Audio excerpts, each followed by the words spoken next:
আজ সকালবেলা বৃষ্টি দিয়ে শুরু করলাম। সকালবেলা ঘুম থেকে উঠেই দেখি প্রচুর পরিমাণে বৃষ্টি পড়তেছে। তো আজ ২-৩ দিন যাবতই অনেকটা বৃষ্টি। তো আজকে সকালবেলা অনেক বৃষ্টি পড়তেছে। তো পরোটা আনা হয়েছে। এখন আমরা সবাই মিলে পরোটা খাবো। তারপরে আস্তে আস্তে এক একটা কাজে লেগে যাব। এখন আমি ছেলেকে বলতেছিলাম, বাবা একটু বিছনাটা ঠিক করে দিবা, ছোট বোনকে শোয়াবো। আমার ছেলে ছোট বোনকে বিছনাটা ঠিক করে দিল। মেয়ে ঘুম পড়ে গেছে। তারপরে দুপুরে রান্না বাড়া শেষ। এখন মেয়েকে খাওয়াতে বসবো। ছেলে এদিকে শুয়ে আছে আর মেয়ে বসে বসে দুষ্টুমি করতেছে। আমি একটু একটু করে মেয়ের মুখে মাছ বেছে দিচ্ছিলাম।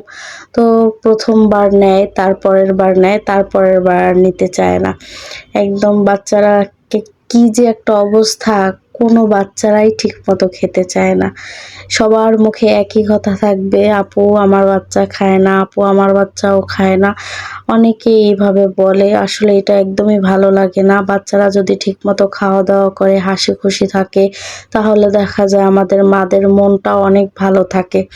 কারণ দিন শেষে দেখা যায় এই বাচ্চাদের জন্যই আমাদের এত কষ্ট, এত কিছু করতে হয়। দেখা যায় বাচ্চারা যদি সুস্থ থাকে, মার মনটাও খুব ভালো থাকে। তো আমার মেয়েটা অনেক দুষ্টামি করতেছিল। এই যে এখন মুখে দিব, এখন সে আর নিবে না। অথচ ছেলেকে এখন পর্যন্ত খাওয়াতে পারিনি। তো মেয়েটাকে খাইয়ে দিয়ে তারপর ছেলেকে খাওয়াবো।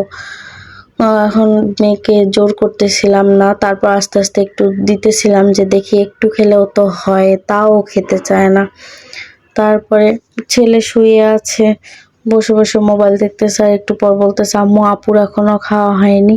আর আমার ছেলে সবসময় ওর ছোট বোনকে আপু আপু বলে ডাকে। এই জিনিসটা আমার কাছে খুবই ভালো লাগে। কারণ দেখা যায় আমাদের মধ্যে অনেকেই আছে যে ঠিকমতো ভাই বোন বড় বোনদের নাম ধরে ডাকে বা করে, কিন্তু আমার ছেলে সবসময় এরকম করে। এখন ছেলের সাথে আমার জন্য ভাত নিয়েছি, ও আর আমি একসাথে খাবো। কারণ অনেক সময় হয়ে গেছে, দেরি হয়ে গেছে, যার কারণে আমারও খুব ক্ষুধা পাইছে। তো এখন ছেলেকে খাইয়ে দিতেছি। ও বলতেছে মাছের চোখ খাবে, ওর আবার মাছের চোখ অনেক পছন্দ। তারপর বিকেল হয়ে গেল। বিকেলবেলা দেখতেছি মানে ভালোই বৃষ্টি হচ্ছে। তো আর কি, এই ঝড় বৃষ্টির মধ্যে একদমই সময় কাটতেছে না। তারপরে রাত্র এখন বাজে কয়টা দেখেন আপনারা। তো এখন ওর বাবা বলতেছে ওনার নাকি খুব ক্ষুধা লাগছে। তো এখন আমি এর মধ্যে কি করব, ভালো লাগতেছিল না, তাই অল্পর মধ্যে তার জন্য একটা নাস্তা রেডি করে দিলাম।